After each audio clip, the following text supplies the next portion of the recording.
read the instructions, try to understand the data क्या बोल रहा है, and then go to the question.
Okay, so let us now try to understand what is the data that has been given to us.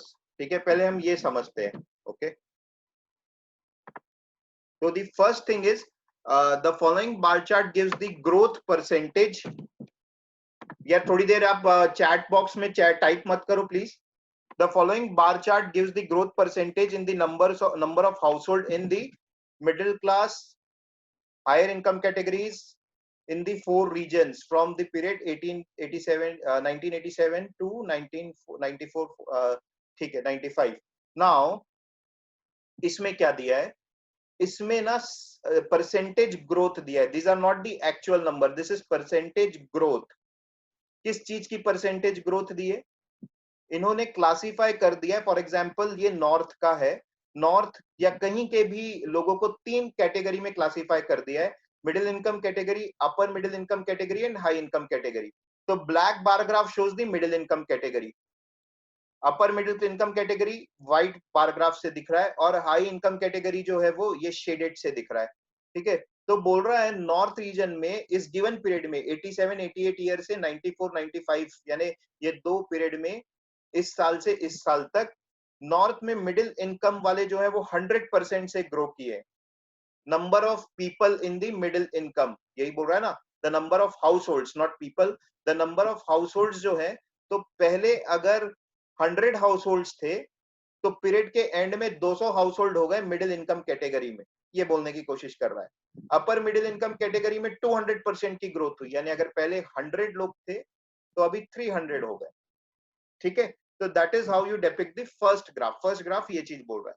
अच्छा, second में तो table दिया है, table तो सेल्फ एक्सप्लेनेटरी है. इसमें नंबर ऑफ हाउस होल्ड्स दे दिया है. नंबर ऑफ हाउस होल्ड्स जो इनिशियल पीरियड में थे वो 40, 10 और 5 है. ध्यान रखेंगे ये टोटल हाउस होल्ड्स है, ये एरिया वाइज नहीं दिया है कि नॉर्थ में इतने हैं साउथ में इतने, ये चीज नहीं बोला है.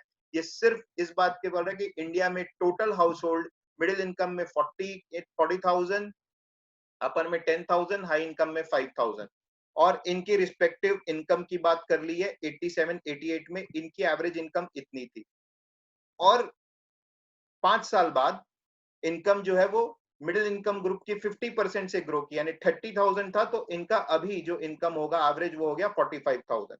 ये 50,000 था तो 50,000 का 60% बढ़ा करके ये हो गया 80,000, और ये 75,000 था तो दिस हैज बिकम नाउ 90% से ग्रोथ, यानी 67,500 मेरे को ऐड करना है.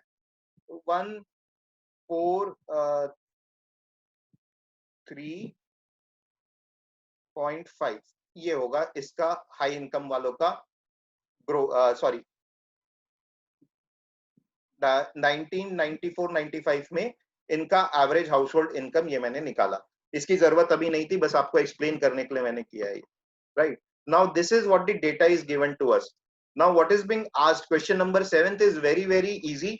Which region showed the highest growth in the number of households in all income category. देखो, आपको अब समझना होगा, बहुत से 90% लोगों को ये समझ नहीं आता कि मैं कौन सी टेबल का यूज करूं, इस ग्राफ का यूज करूं कि इस टेबल का यूज करूं या दोनों का यूज करूं. तो कुछ क्वेश्चन में सिर्फ ग्राफ का यूज होगा, कुछ में सिर्फ टेबल का यूज होगा, कुछ में हमें दोनों का मिक्स करना पड़ेगा. पहला क्वेश्चन रीजन के हिसाब से पूछा है, तो रीजन वाली वैल्यू तो यार यहाँ पर दी है, तो मुझे यहीं से जो डेटा निकालना है वो यहाँ से ही निकालना पड़ेगा। अगर डेटा नहीं निकल रहा है तो मैं नन ऑफ दीज या कैन नॉट बी डिटरमिन्ड निकाल दूंगा। बट ये क्या पूछा है, which region showed the highest growth in number of households in all income categories for the period. तो ऐसा हमें पूछ रहा है कि वो कौन सा रीजन था जिसमें हाईएस्ट ग्रोथ हुई है in number of households in all income category, सारी इनकम कैटेगरी में उसमें हाईएस्ट ग्रोथ हुई है। देखते हैं, मिडिल इनकम में नॉर्थ में 100%, साउथ में 100%, ईस्ट और वेस्ट में तो कुछ भी नहीं, मतलब कम है, तो ये दोनों तो आंसर वैसे भी नहीं हो सकते। ठीक है, अपर मिडिल इनकम में नॉर्थ में 200%, साउथ में ऑलमोस्ट 350%। उसी तरीके से हाई इनकम कैटेगरी में भी साउथ में ज्यादा ग्रोथ हुई है, तो मैं ये बोल सकता हूँ साउथ में दो कैटेगरी में ग्रोथ ज्यादा हुई है और एक में बराबर हुई है, तो डेफिनेटली मेरा आंसर क्या होगा, साउथ, क्योंकि इसने तीनों रीजन में हाईएस्ट ग्रोथ बताई है। हाईएस्ट ग्रोथ दो लोगों की बराबर हो सकती है बिल्कुल। ठीक है, तो answer is B. Very easy question. Next, what was the total household income in northern region for upper middle class?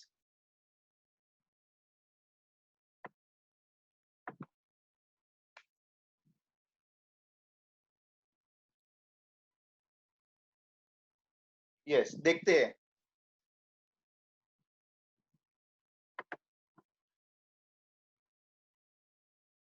Total household income in northern region for middle class.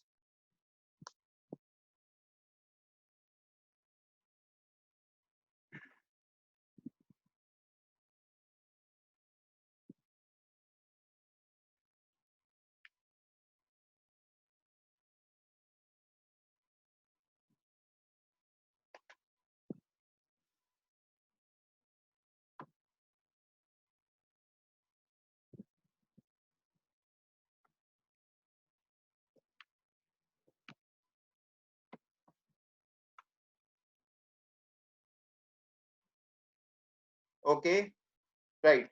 तो यार अभी भी सिर्फ 4-5 आंसर आए हैं, पता नहीं लोग क्या कर रहे हैं।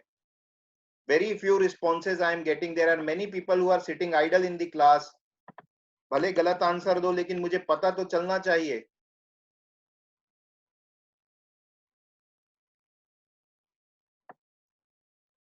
आस्था Borkar, Aastha Meshram, Ayushi Singh, I am not seeing any answer.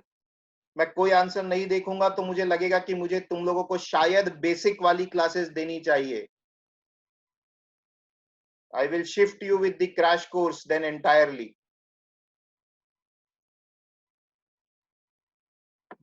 Hardly 5 to 6 people are giving me the answer.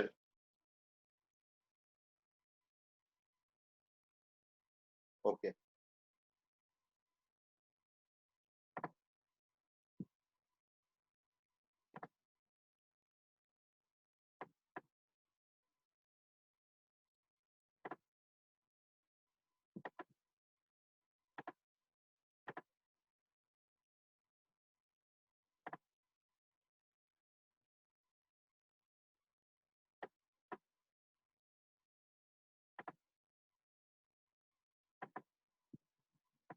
Okay,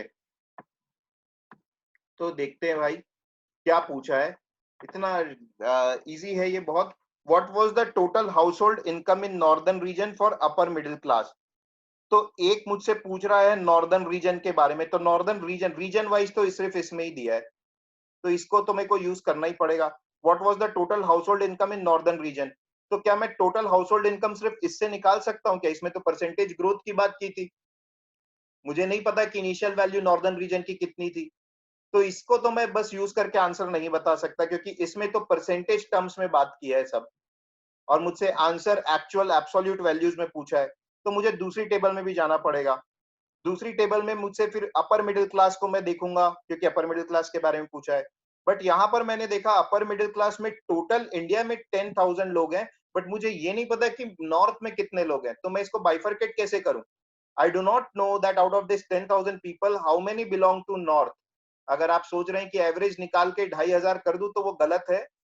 तो 10,000 में से नॉर्थ में कितने हैं, साउथ में कितने, ये मुझे दिया ही नहीं है, because it is not given. I can not tell कि ये 50,000 रुपीज जो इनकम वाले हैं उसमें से नॉर्थ में कितने लोग हैं।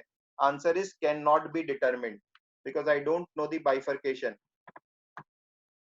ठीक, आई होप जिनका डी के अलावा कुछ और आंसर आ रहा था, they are now clear why answer is D.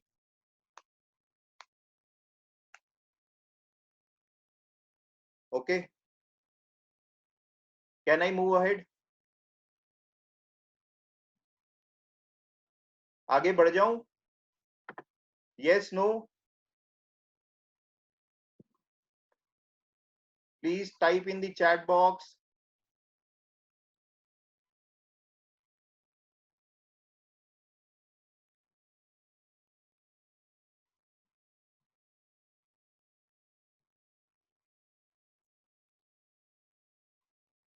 Okay, चलो फिर नेक्स्ट क्वेश्चन देखते हैं।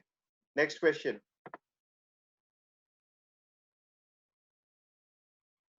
Very easy question, very very easy question.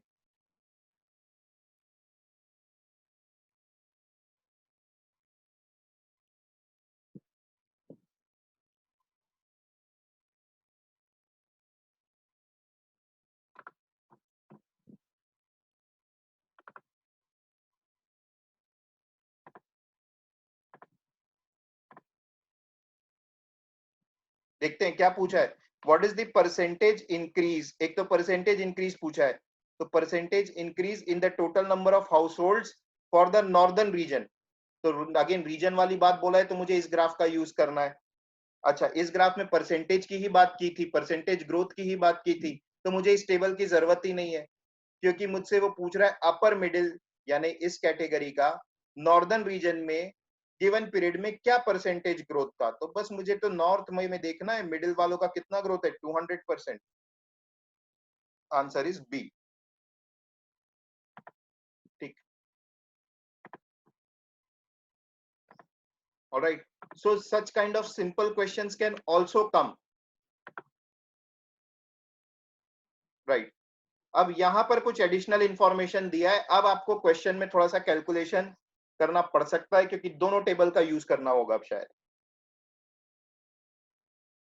Additional information is given that the number of households in each category were equally distributed. तो अब मुझे पता चल गया कि मिडिल इनकम में नॉर्थ साउथ सब जगह 10 10 10 यानी इक्वल डिस्ट्रीब्यूशन हो गया है। तो now I know the number of households also. Now I can calculate all the things that is being asked.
ये थोड़ा ट्रिकी क्वेश्चन है 11th, please take your time.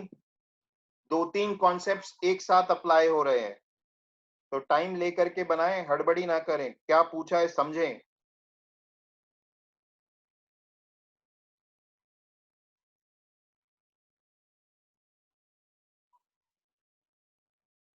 आपको कम से कम 5 मिनट लगेगा बनाने में।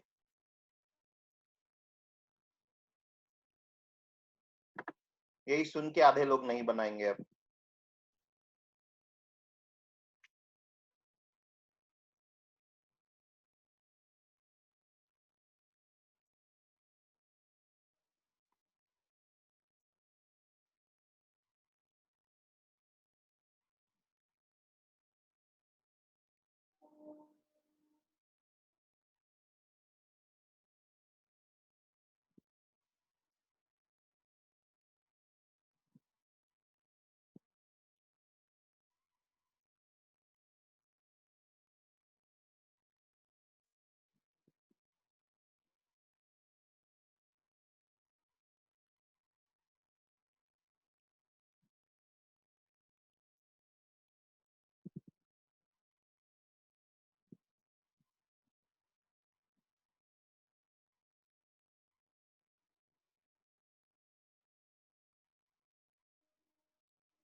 Okay, anyone, any luck?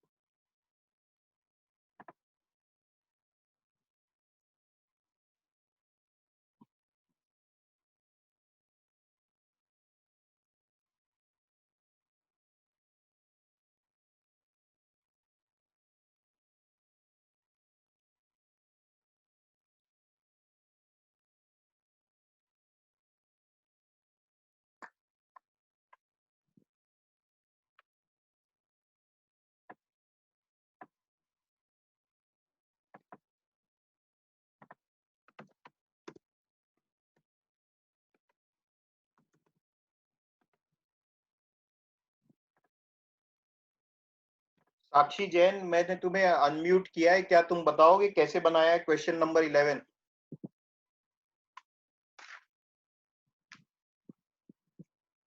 Yes Sakshi, you can speak.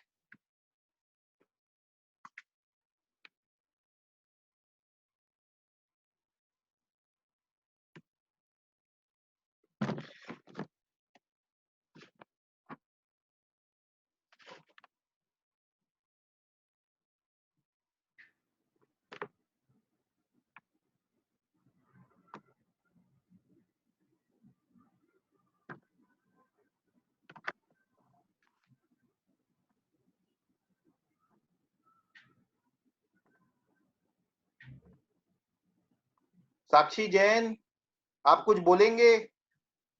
Okay, I am putting you on mute then again. आपको कुछ बताना है कैसे आपने बनाया?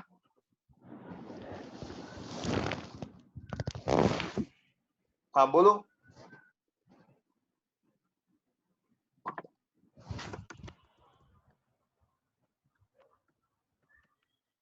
ठीक है, नहीं बताना है। Tisa, can you try to explain कैसे बनाएंगे? आप अनम्यूट में हो। Tisa, can you explain? Sir, I don't know. I mean, the way I'm trying, it's taking too long. It is long. बच्चे 2 क्वेश्चन जो देख के बन गए उसके लिए तो कंप्लेन नहीं किए, तुम लोग के बड़ा छोटा है तब तो ताली पीटे। अब बनाओ, ये कैट के क्वेश्चंस है तो they give mix kind of questions. वो पुराने कैट के, अभी नए पैटर्न में डिफिकल्ट आते हैं, ठीक है, बट कैसे बना रहे हो फिर भी? Tell me the approach. Like high income, we have to divide it equally. So 5/4 will be each one getting. Sorry? To- Total number of households is 5, and we have to divide them equally into 4 regions.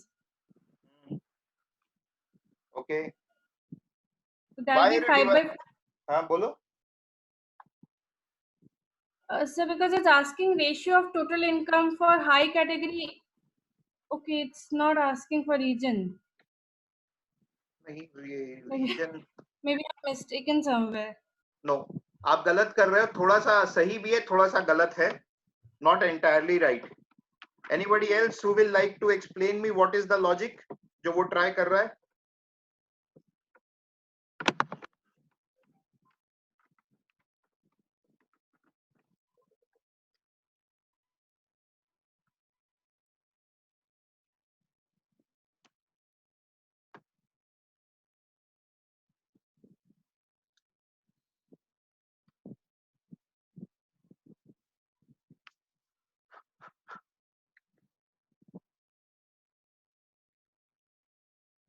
Guys, just give me 2 minutes.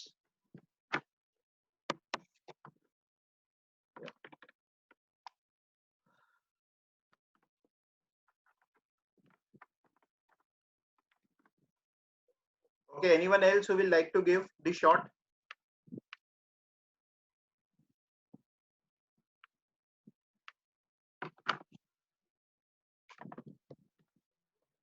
Okay, now I am giving you the tip, then you solve. ठीक है, देखिए आपसे पूछा क्या है, the ratio of total income for the high income category to the upper middle income increased by how much percentage in the given period. ठीक, तो total income of high income category to the upper middle class increase by how much percentage ratio. तो आपको पहले initial period का ratio निकालना है। 87 88 का ratio आप पहले निकालेंगे, ठीक है।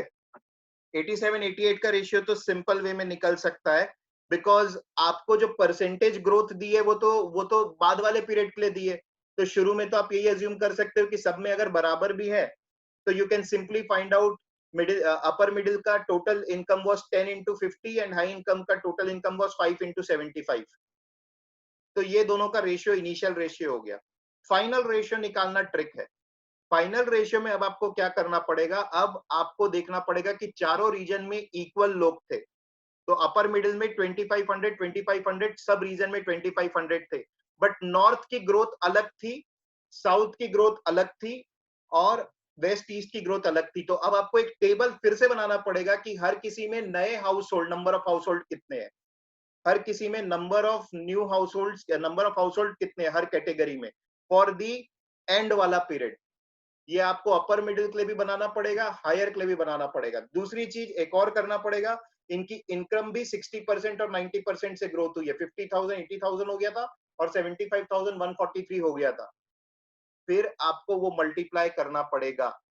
It is a long process, but I will like you people to do it. Take 3-4 minutes time. 4-5 लोगों से तो बन ही जाना चाहिए ये क्वेश्चन। मेरा पर्पस वही है, जैसा मैंने बोला था, मैं हर किसी की स्पीड से अब नहीं पढ़ा सकता, सबको मैंने समझा दिया है। Give it time, give it a shot. Exam में अगर आएगा तो वैसे भी छोड़ ही देंगे क्योंकि टाइम टेकिंग है, बट यहाँ पर कॉन्सेप्ट अगर समझ में आया है तो आई होप 4 से 5 लोग मुझे बना के दिखाएं। I am giving 2-3 minutes time for this question.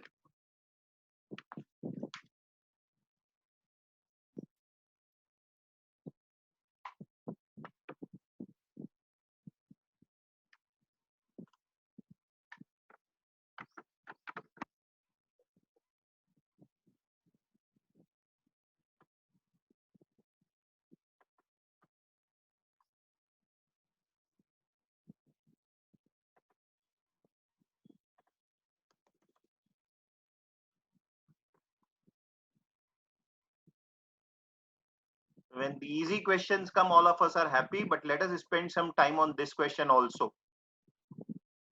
How many of you are on it? कितने लोग उस पर काम कर रहे हैं बताओ. कोई भी नहीं कर रहा है तो आगे बढ़ते हैं, नहीं बनाएंगे question. If somebody is solving, then I should wait. Okay, Tisha, I am waiting. Okay, Medhavi, you are also working. तो please बाकी लोग भी attempt करें.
All right.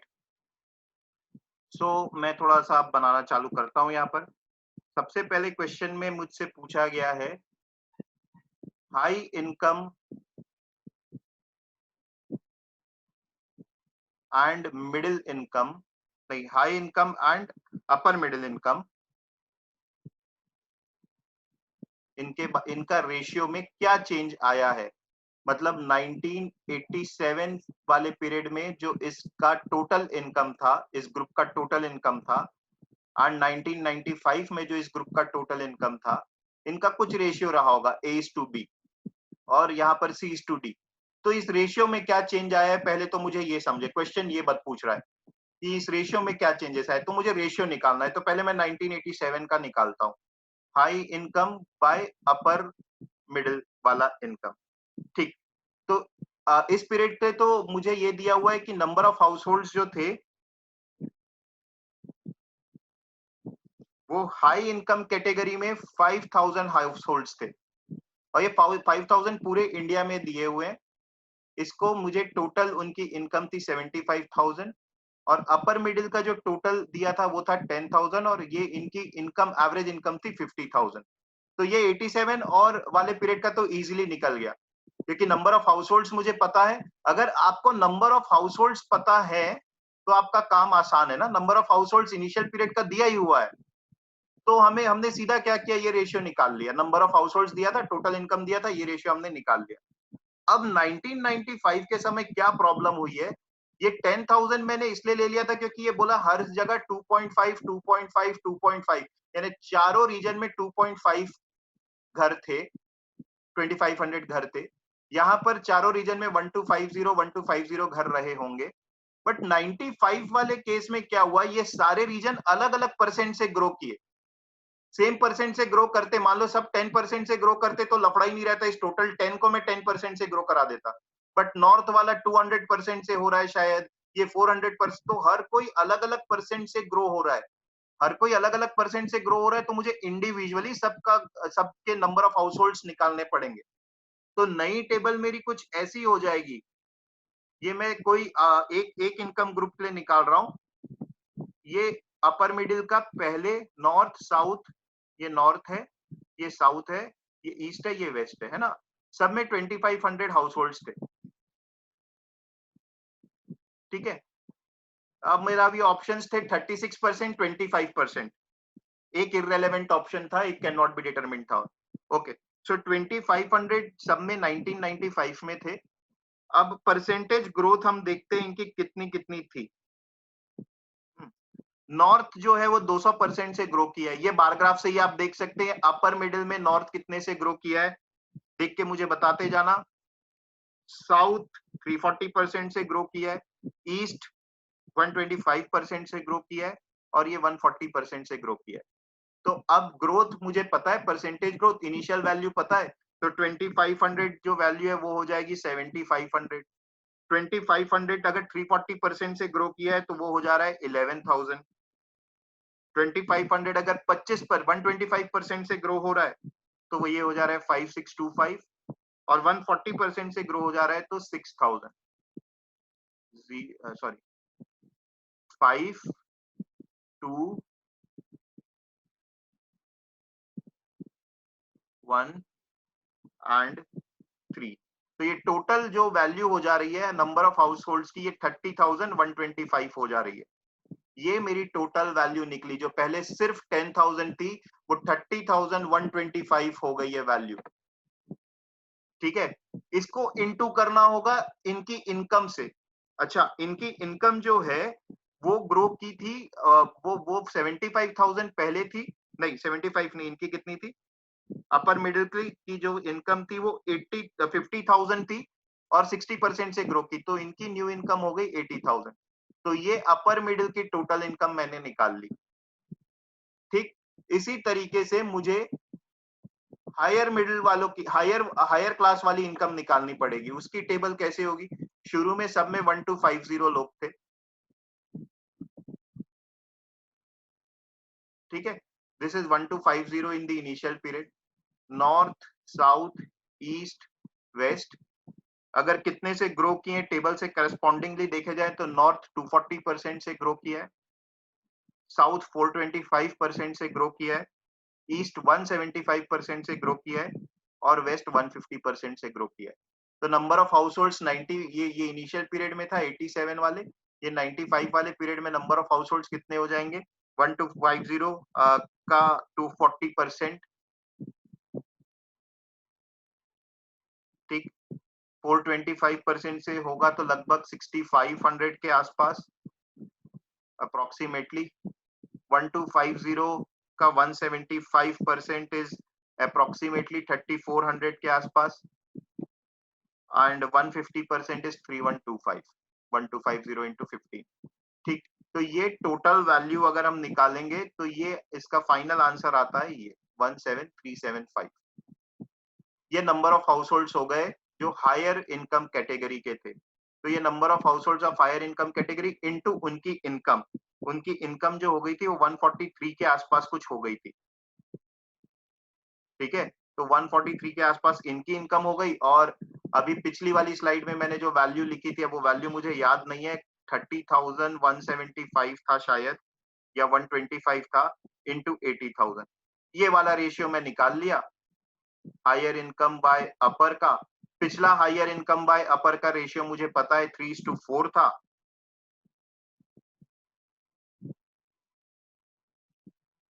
ठीक है, तो ये 3:4 था। ये जो वैल्यू आई है इन दोनों वैल्यूज का परसेंटेज चेंज मुझे निकालना था, right. So this was the question. Obviously calculation था और 2-3 कॉन्सेप्ट एक साथ लग रहे थे। 100% श्योर हूं कि 99% लोगों को समझ में नहीं आया होगा और बेटर है एग्जाम में वो छोड़ दें अगर एग्जाम में आए तो। However, what I will suggest is, अब मेरे लिए और तो पॉसिबल नहीं है कि इसको मैं यहाँ फिर से बताऊं, because it will again take 5 minutes time. Already we have spent 15 minutes time on this question alone. आप एक बार खुद से बनाने की कोशिश करें, कॉन्सेप्ट मैंने बताया है, खुद से इस क्वेश्चन को फिर से बनाने की कोशिश करें और डाउट हो तो फिर से मुझसे पूछें। ठीक है, मैं इसका सॉल्यूशन आपसे शेयर कर दूंगा, आप उसको देखें, but please spend time on this question, this is very good question. All right, so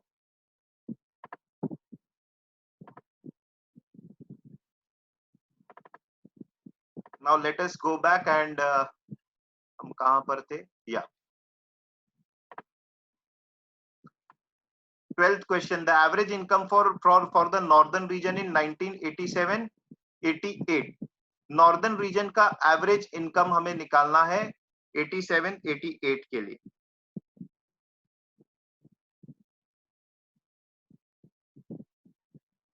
ठीक, तो ये तो आप शायद निकाल सकते हैं। नॉर्दर्न रीजन का आपको अगर निकालना है तो नॉर्दर्न रीजन में 1250 लोग थे,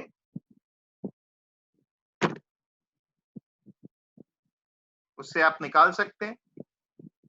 सॉरी 1250 नहीं, हर का अलग अलग है, रियली सॉरी।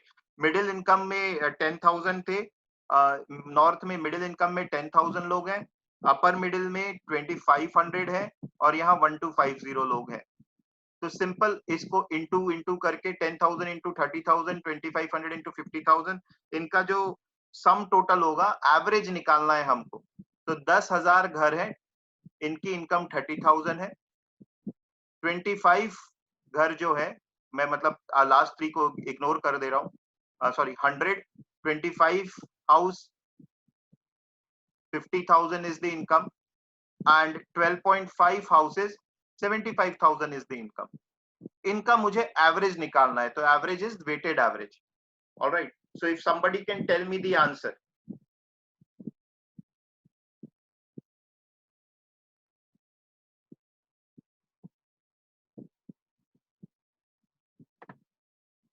इसका आंसर कोई मुझे बताएगा 12th का?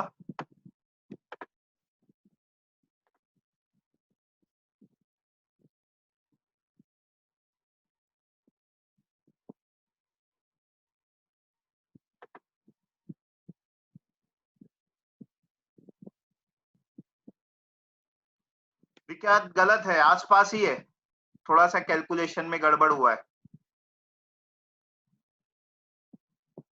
इसका आंसर इज बी। कुछ लोगों ने पहले बताया था शायद। The answer is B.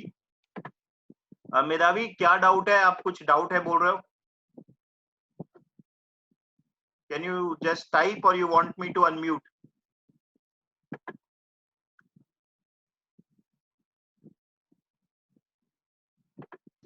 ठीक है, बोलो।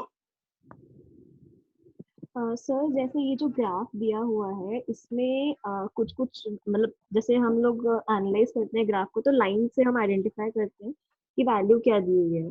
जैसे साउथ में फॉर एग्जांपल 300 और 350 के बीच में है, it is not mid way but वो कंप्लीट भी नहीं है, तो सर हमने उसको 340 क्यों अज्यूम किया? वो तो विजुअल है, वो 340 आपको क्या लग रहा है? तो ये 25 में ब्रेक है, आप 340 लोगे या 345 लोगे? और तो कुछ लग नहीं रहा है, वो इट कांट बी 330, वो मिड में तो है नहीं, मिड में होता तो वो वैल्यू 325 होती, बट मिड से काफी ऊपर दिख रहा है, तो वो थोड़ा सा अप्रोक्सीमेशन लिया है। Okay sir. ठीक है, सर इस क्योंकि मैं उसको मतलब 12.5 का लेके अगर मैं अज्यूम करी थी तो मेरा आंसर कुछ अलग आ रहा था। नहीं, आंसर तब भी अलग नहीं आएगा, बिकॉज 20%, 36%, 25% काफी गैप है। आंसर तो तब भी अलग नहीं आएगा, अगर आप उसको 335 भी लोगे तब भी आंसर अप्रोक्सीमेटली उतना ही आना है। It will hardly make a big difference. Okay sir. Okay, ठीक है, म्यूट कर लो अपने आप को। ओके, सो नेक्स्ट क्वेश्चन, ये बन जाना चाहिए। इसमें क्वेश्चन नंबर 14 में कुछ एरर है, बट बाकी बन जाना चाहिए आपसे।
यार लास्ट 12th क्वेश्चन का आंसर ऑप्शन नंबर ए था, मैंने गलती से बी कर दिया, ठीक है। It is 37,727। 12th का answer was a, 37,727।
Yes, anyone with the answer?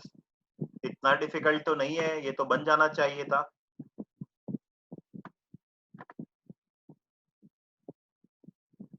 Okay, quite a few of you have actually.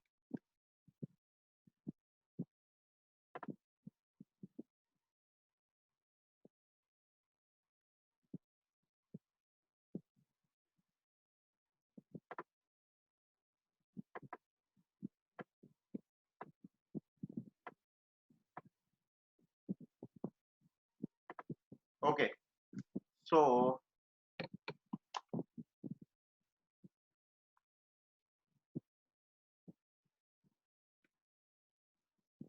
yeah, let us solve it. Krishna distributed 10 acre of land to Gopal and Ram, who paid him the total amount in the ratio 2:3. तो ये गोपाल, ये राम, 2:3 के ratio में इन्होंने पैसे पे किया। Gopal invested 2 lakh more in the land and planted coconut and lemon trees in the ratio 5:1. तो number of trees planted coconut and lemon trees in the ratio 5:1 on equal areas of land. ध्यान रखेंगे land को 5:1 में distribute नहीं किया है, land same है, x इसको है, x दोनों में x distribute किया है, right? यानी 2 acre in coconut for example, 2 acre in lemon, but lemon trees 1 लगाए हैं तो coconut trees 5 लगाए हैं, ये बात बोल रहा है, ठीक है। There were total 100 lemon trees, तो 100 lemon trees है तो coconut trees कितने हो जाएंगे? 500, 5:1 का रेशियो है। The cost of one coconut was ₹5। एक कोकोनट का 5 रुपीज है भाई, एक ट्री का तो मैं नहीं बोल सकता, एक कोकोनट का 5 रुपीज दिया है। The crop took 7 years to mature and when the crop was reaped, the total revenue generated was 25% of the total amount put in by Gopal and Ram together. Ram और गोपाल ने पहले कितने पैसे किए थे हमें नहीं पता, ये नहीं दिया है अभी तक के, बट सपोज Y किया था तो अब उनको 25% ऑफ Y मिला है, ठीक है, 25% of Y मिला है, amount put in by Ram and Gopal together. The revenue generated from the coconut and lemon tree was in the ratio 3:2.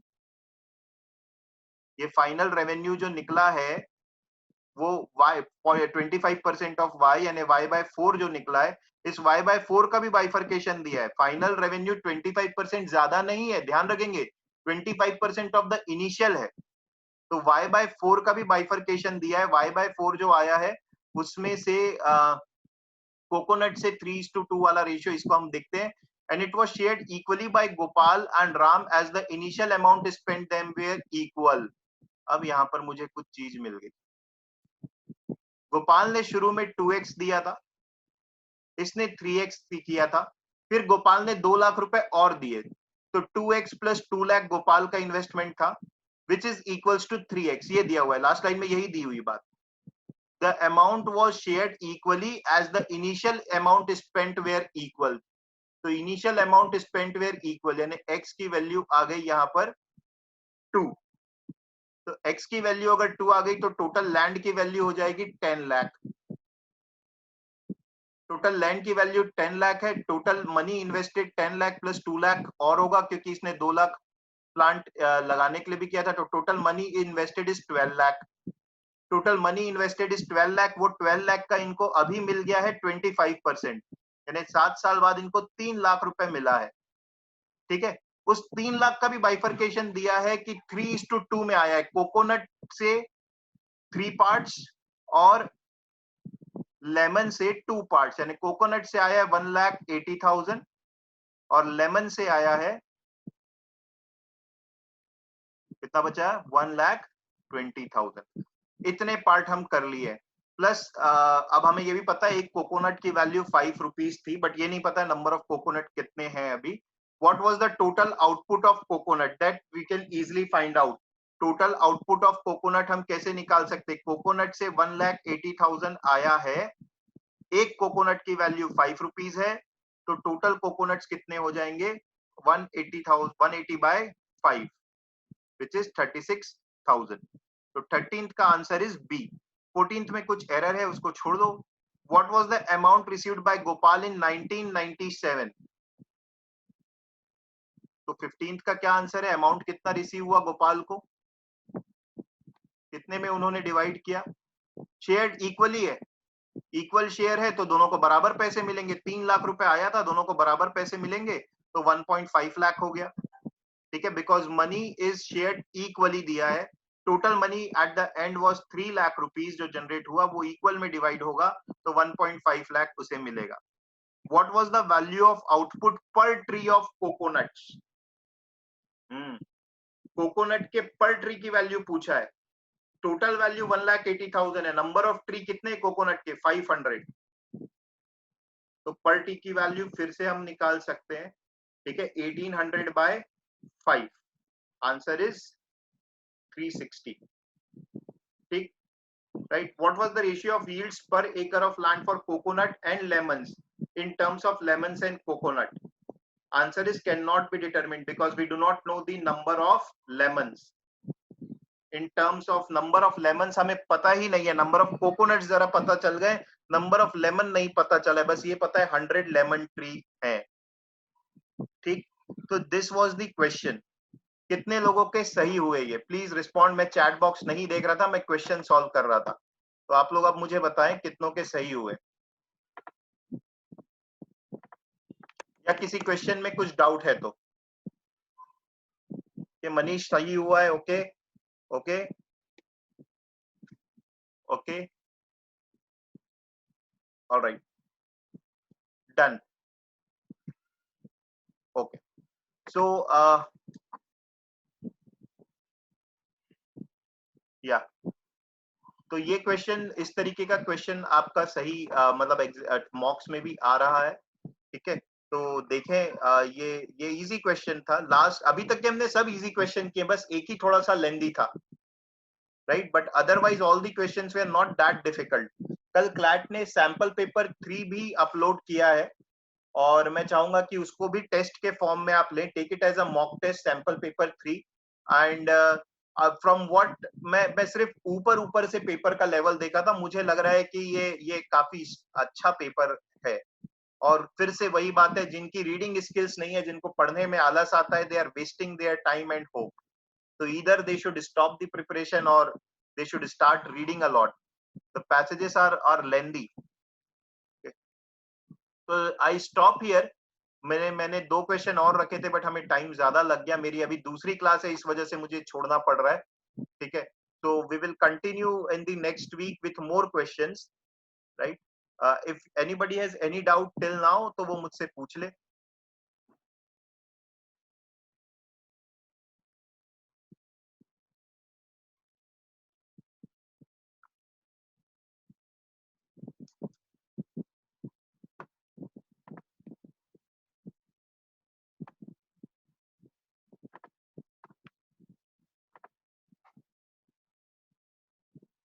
अनुज्ञा मैंने तो लिख दिया है, ग्रुप में तो डाला है कौन सा मॉक एनालिसिस करेंगे, बिल्कुल शेड्यूल के साथ डाल दिया, आप ग्रुप में चेक करो।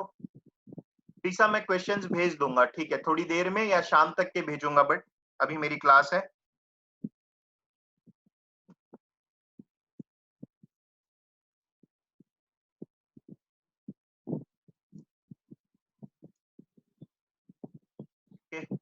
ठीक है, तो कल मॉक के एनालिसिस है, आप देख लेना, मैंने शेड्यूल डाल दिया था ग्रुप्स में, ठीक है।